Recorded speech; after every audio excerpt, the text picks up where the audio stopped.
నమస్కారం, welcome to NSN news. నేను మీ బాలు సిరినేని.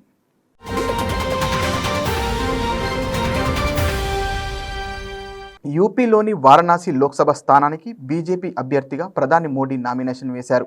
వారణాసి నుంచి ఇప్పటి వరకు 2 సార్లు గెలిచిన ఆయన హ్యాట్రిక్ కొట్టాలని చూస్తున్నారు. నామినేషన్ కార్యక్రమం కోసం బీజేపీ నేతలు భారీ ఏర్పాట్లు చేశారు.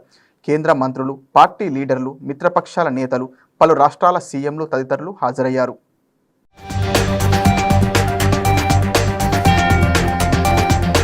ప్రధాని నరేంద్ర మోదీతో ఎన్డీఏ నేతలు భేటీ అయ్యారు. వారణాసిలో బీజేపీ ఎంపీ అభ్యర్థిగా ఇవాళ ఆయన నామినేషన్ వేసిన సంగతి తెలిసిందే. నామినేషన్ అనంతరం ప్రధాని ఎన్డీఏతో భేటీ అయి తాజా రాజకీయాల గురించి నేతలతో చర్చించారు. కాగా మోదీ బీజేపీ కూటమి నేతలకు రాబోయే 3 విడతల ఎన్నికల గురించి దిశానిర్దేశం చేశారు. ఈ సందర్భంగా కేంద్ర మంత్రులు Rajnath Singh, Amit Shah, BJP chief JP Nadda, UP CM Yogi, TDP అధినేత చంద్రబాబు తదితరులు ఆయన్ను కలిసి తమ విషెస్ తెలియజేశారు.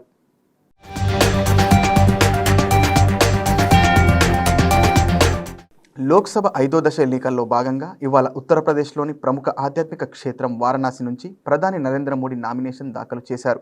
ఈ క్రమంలోనే ఓ జాతీయ మీడియాతో ఆయన మాట్లాడుతూ తీవ్ర భావోద్వేగానికి లోనయ్యారు. గంగామాత తనను దత్తత తీసుకుందని, కాశీ ప్రజల ప్రేమ, ఆప్యాయత తనను బనారస్గా మార్చిందని మోడీ అన్నారు. కాశీతో తనకున్న 10 ఏళ్ల అనుబంధాన్ని గుర్తు చేసుకుంటూ ఎమోషనల్ అయ్యారు. సాక్షాత్తు ఆ గంగామాతే తనను పిలిచిందని తెలిపారు. ప్రజల ప్రేమను చూస్తుంటే తనపై ఉన్న బాధ్యతలు రోజురోజుకు పెరుగుతున్నాయని అన్నారు. తన తల్లికి 100 ఏళ్లు నిండిన సందర్భంగా ఆమె పుట్టినరోజుకు వెళ్ళినప్పుడు ఆమె చెప్పిన మాటలను గుర్తు చేసుకుని ప్రధాని ఉద్వేగానికి లోనయ్యారు. ఎవరి వద్ద లంచం తీసుకోవద్దని, పేదలను మర్చిపోవద్దని అమ్మ చెప్పిందన్నారు. తెలివిగా పనులు చేసి స్వచ్ఛమైన జీవితాన్ని గడపాలని తన తల్లి చెప్పిందని మోడీ గుర్తు చేసుకుని కన్నీళ్లు పెట్టుకున్నారు.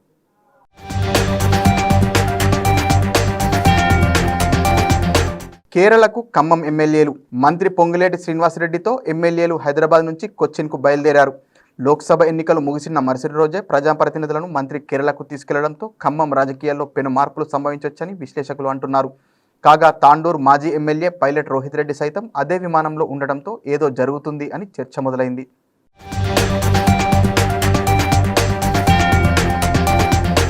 సంగారెడ్డి జిల్లా నారాయణఖేడ్ నియోజకవర్గంలో ఎన్నికల సిబ్బందిపై పోలీసులు లాఠీచార్జ్ చేశారు. పోలింగ్ విధుల అనంతరం తమకు రావాల్సిన డబ్బులు తక్కువగా ఇస్తున్నారని టీచర్స్ ఆందోళనకు దిగారు. రంగంలోకి దిగిన పోలీసులు వారిపై లాఠీచార్జ్ జులిపించారు. దీంతో అక్కడ ఉద్రిక్త వాతావరణం నెలకొంది. కాగా దాడిని ఉపాధ్యాయులు తీవ్రంగా ఖండించారు.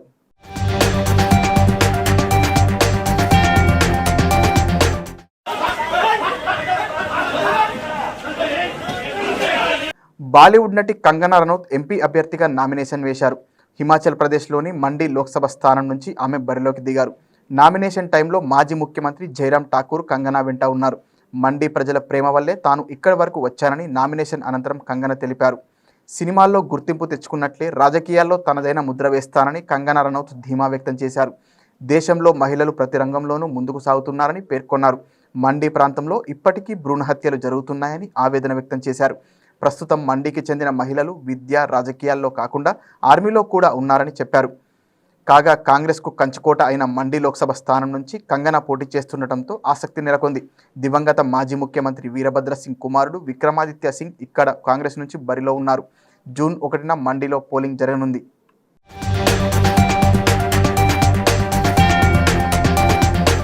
బీజేపీ నేతలు మోసగాళ్లకు మోసగాళ్లు అని ఫైర్ అయ్యారు కాంగ్రెస్ నేత జగ్గారెడ్డి. హైదరాబాద్ గాంధీ భవన్లో మంగళవారం ఆయన మీడియాతో మాట్లాడారు. నమ్మించి మోసం చేసే నైజం బీజేపీలో ఉందని తెలిపారు. ఓట్ల కోసం దేవుడిని తీసుకొచ్చి ముందు పెడుతున్నారని విమర్శించారు. వేరే రాష్ట్రాల్లో చేసినట్లు జిమ్మిక్కులు ఎన్ని చేసినా కాంగ్రెస్ ప్రభుత్వం 5 ఏళ్లు పక్కాగా ఉంటుందన్నారు. 68 సీట్లు ఉన్న కాంగ్రెస్ ఎందుకు కూలిపోతుందన్నారు. దేవుడిని చూపించి ప్రజల్లో బీజేపీపై ఉన్న కోపాన్ని తగ్గిస్తున్నారన్నారు జగ్గారెడ్డి.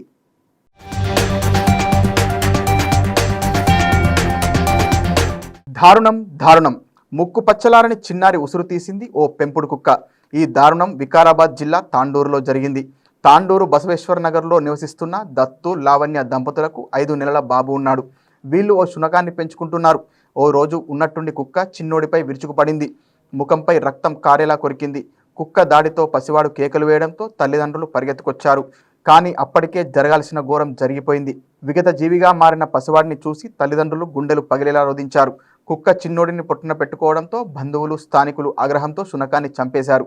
దీంతో తల్లిదండ్రులు, కుటుంబ సభ్యులు శోక సముద్రంలో మునిగిపోయారు.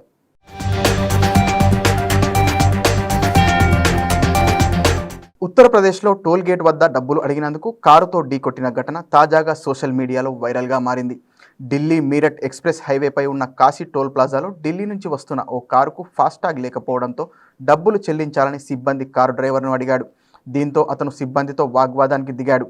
దుర్భాషలాడుతూ ముందు నిల్చున్న మహిళని కారుతో ఢీకొట్టి వెళ్లిపోయాడు. దీంతో ఆమెకు తీవ్ర గాయాలయ్యాయి. వెంటనే ఆమెను ఆసుపత్రికి తరలించారు. Toll plaza manager Anil Sharma డ్రైవర్పై పోలీసులకు ఫిర్యాదు చేశాడు. పోలీసులు సీసీటీవీ ఫుటేజ్ను తెప్పించుకొని దర్యాప్తు చేస్తున్నారు.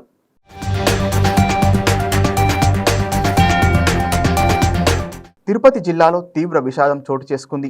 పాకాల మండల పరిధిలోని పులిగండ్లపల్లిలో ఇద్దరు రైతులు పొలం పనులకు వెళ్లారు. ఈ క్రమంలో ఓ గజరాజు అటుగా వచ్చింది.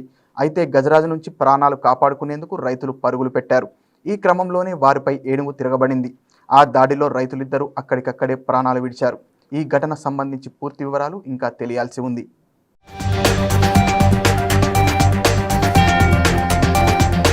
సోషల్ మీడియాలో హార్ట్ బ్రేకింగ్ వీడియో వైరల్ అవుతుంది.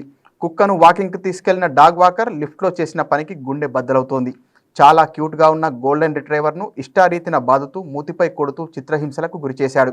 అయినా సరే కామ్గా చూస్తూ ఎప్పుడెప్పుడు ఇంటికి వెళ్దామా అన్నట్లు చూస్తుంది డాగ్.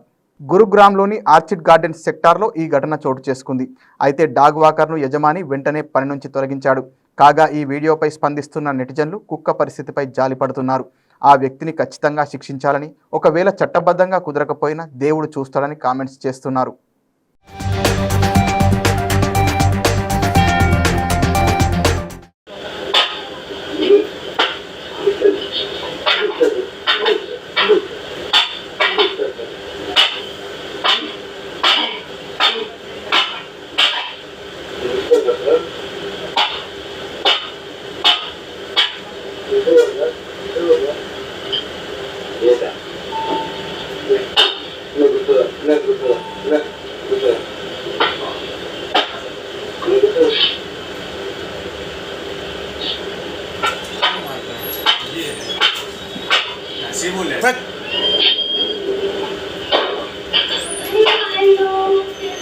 రెండు నెలల క్రితం అమెరికా బాల్టిమోర్లోని ఓ బ్రిడ్జ్ను నౌక ఢీకొనడంతో ఆ వెంతన కూలిన సంగతి తెలిసిందే.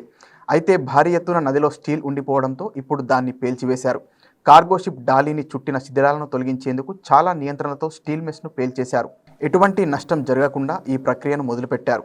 రవాణా నౌకలు వెళ్లే రూట్ను క్లియర్ చేసే ప్రక్రియలో భాగంగా కూలిన బ్రిడ్జ్ను పేల్చివేశారు. వాస్తవానికి వెదర్ సరిగా లేకపోవడం వల్ల 2 సార్లు పేల్చివేతను నిలిపివేశారు. సుమారు 2.6 కిలోమీటర్ల దూరం ఉన్న ఫ్రాన్సిస్ స్కాట్ కీ బ్రిడ్జ్ మార్చి 26వ తేదీన కూలింది. డాలీ నౌక అదుపు తప్పి ఢీకొనడంతో ఆ బ్రిడ్జ్ కూలిన విషయం తెలిసిందే. లోక్సభ ఎన్నికల వేళ మందుబాబుల కష్టాలు స్పష్టంగా కనిపించాయి. ఈసీ పోలింగ్ ముందు రోజు నుంచి 48 గంటల పాటు మద్యం దుకాణాలు బంద్ చేయడంతో మందుబాబులు తీవ్రంగా ఇబ్బంది పడ్డారు. పోలింగ్ ముగిశాక హైదరాబాద్లో కొన్ని ప్రాంతాల్లో సాయంత్రం వైన్స్ తెరవగానే జనం బారులు తీరారు. దీంతో వాహనదారులు ట్రాఫిక్తో ఇబ్బందికి గురయ్యారు. ఢిల్లీ లిక్కర్ స్కామ్ కేసులో బెయిల్ ఆశించిన ఎమ్మెల్సీ కవితకు మరోసారి నిరాశ ఎదురైంది. నేటితో ఆమె జ్యుడిషియల్ కస్టడీ ముగియడంతో మధ్యాహ్నం 2 గంటలకు వీడియో కాన్ఫరెన్స్ ద్వారా కవితను అధికారులు కోర్టులో హాజరుపరిచారు. అనంతరం మరో 14 రోజుల పాటు జ్యుడిషియల్ కస్టడీ పొడిగించాలని మంగళవారం కోర్టును ఈడీ కోరింది. 8,000 పేజీలతో సప్లిమెంటరీ ఛార్జ్షీట్ దాఖలు చేశామని ఈడీ తెలిపింది. దీంతో జ్యుడిషియల్ కస్టడీని మే 20 వరకు పొడిగిస్తూ ఢిల్లీలోని సిబిఐ ప్రత్యేక రౌస్ అవెన్యూ కోర్టు నిర్ణయం తీసుకుంది. ఈడీ దాఖలు చేసిన సప్లిమెంటరీ ఛార్జ్షీట్ను ఈ నెల 20న విచారణ జరుపుతామని కోర్టు పేర్కొంది. ఏపీలోని గుంటూరు జిల్లా తెనాలిలో పోలింగ్ సందర్భంగా ఓటర్పై చేయి చేసుకున్న వైసీపీ ఎమ్మెల్యే అన్నాబత్తుని శివకుమార్పై పోలీసులు కేసు నమోదు చేశారు. ఎన్నికల సంఘం ఆదేశాల మేరకు పోలీసులు ఈ చర్యలు తీసుకున్నారు. కాగా ఎమ్మెల్యే తీరుపై సర్వత్రా విమర్శలు వెల్లువెత్తాయి. తెనాలిలో పోలింగ్ సందర్భంగా సోమవారం ఐతానగర్ పోలింగ్ కేంద్రంలో ఓటర్లు ఓటేయడానికి క్యూలైన్లో నిలబడ్డారు. అదే సమయంలో వైసీపీ ఎమ్మెల్యే శివకుమార్ దంపతులు ఓటేయడానికి పోలింగ్ కేంద్రానికి చేరుకున్నారు. ఈ క్రమంలోనే ఎమ్మెల్యే నేరుగా పోలింగ్ బూత్లోకి వెళ్తుండగా గొట్టిముక్కల సుధాకర్ అనే ఓటర్ అభ్యంతరం వ్యక్తం చేశాడు. గంటల తరబడి తాము క్యూలైన్లో నిలబడితే నేరుగా పోలింగ్ కేంద్రంలోకి వెళ్లడాన్ని ప్రశ్నించారు. అయితే ఎమ్మెల్యే ఓటేసిన అనంతరం సుధాకర్ చెంపపై కొట్టడంతో బాధితుడు కూడా ఎమ్మెల్యే చెంపపై కొట్టాడు. దీంతో రెచ్చిపోయిన ఎమ్మెల్యే అనుచరులు బాధితుడిపై మూకుమ్మడి దాడి చేయడంతో తీవ్రంగా గాయపడ్డాడు. అక్కడే ఉన్న పోలీసులు అతన్ని పోలీస్ స్టేషన్కు, అక్కడి నుంచి ఆసుపత్రికి తరలించారు. బాధితుడిపై దాడి వీడియో రాష్ట్ర వ్యాప్తంగా కాకుండా జాతీయ ఛానళ్లలోనూ విస్తృతంగా ప్రచారమైంది. దీంతో కేంద్ర ఎన్నికల సంఘం తీవ్రంగా పరిగణించి ఎమ్మెల్యేను వెంటనే గృహ నిర్బంధం చేయాలని ఆదేశాలు జారీ చేసింది. పోలీసులు ఎమ్మెల్యేను అదుపులోకి తీసుకొని గృహ నిర్బంధం చేశారు. బాధితుడిచ్చిన ఫిర్యాదు మేరకు మంగళవారం పోలీసులు ఎమ్మెల్యేపై కేసు నమోదు చేశారు. గొట్టిమొక్కల సుధాకర్ అనే వ్యక్తి ఇదిగో వచ్చాడయ్యా, మాలా మాదిగా కొమ్ము కాసే ఎమ్మెల్యే, వైఎస్ఆర్ పార్టీ అభ్యర్థి, ఈ మాలా మాదిగల్ని, ఈ మైనార్టీలని కొమ్ము కాస్తున్న అభ్యర్థి అని నా మీద ద్వేషంతో, అంటే కేవలం వైఎస్ఆర్ పార్టీ అంటే మాలా Madiga SC ST BC minority వర్గాలకు చెందిన పార్టీ అని ద్వేషంతో, ఒక రకమైన శాడిజంతో, ఎందుకు నేను ఈ మాట చెబుతున్నానంటే అతను ఐతానగరే, అతను ఉండేది బెంగళూరు. కావాలని తెలుగుదేశం పార్టీ వాళ్ళు, జనసేన పార్టీ వాళ్ళు ఇలా ఎక్కడెక్కడ ఉన్నాలో, కేవలం అమెరికాలో ఉన్న వాళ్ళు కూడా పిలిపించి ఇక్కడ ఓట్లు వేయించే రకంలో వీళ్ళంతా ఒక శాడిజంతో ఈ రాష్ట్రంలో జగన్మోహన్ రెడ్డి గారిని ఏదో చేయాలి, వైఎస్ఆర్ పార్టీ ఎమ్మెల్యేలు ఏదో చేయాలి అనే శాడిజంతో ఈరోజు అతను ఆల్కహాల్ కూడా తాగి ఉండాడు. ఆ తాగి ఉండి నేను నా భార్య ఓటేయటానికి వెళ్తుంటే ఏంటంట ఎమ్మెల్యే అయితే ఏంటంట క్యూలో రావాలంట మాట్లాడుతూ. సరే అతను అంతే అన్నాడేమో కానీ మనం సహజంగా ఎవరైనా కానీ ఇప్పుడు మనోహర్ గారు కూడా ఇప్పుడు ఓటేసి వచ్చాడు, క్యూలో నుంచున్నాడా. సహజంగా ఎమ్మెల్యే అభ్యర్థులు ఇట్లాంటి వాళ్ళు వెళ్ళి ఓటేయటం అనేది ఆనవాయితీ. అది దాన్ని కూడా నేనేం పట్టించుకోను. కానీ అసభ్య దోషంతో పక్కన నా భార్య నేను ఉన్నప్పుడు అసభ్య దోషంతో, మరి ముఖ్యంగా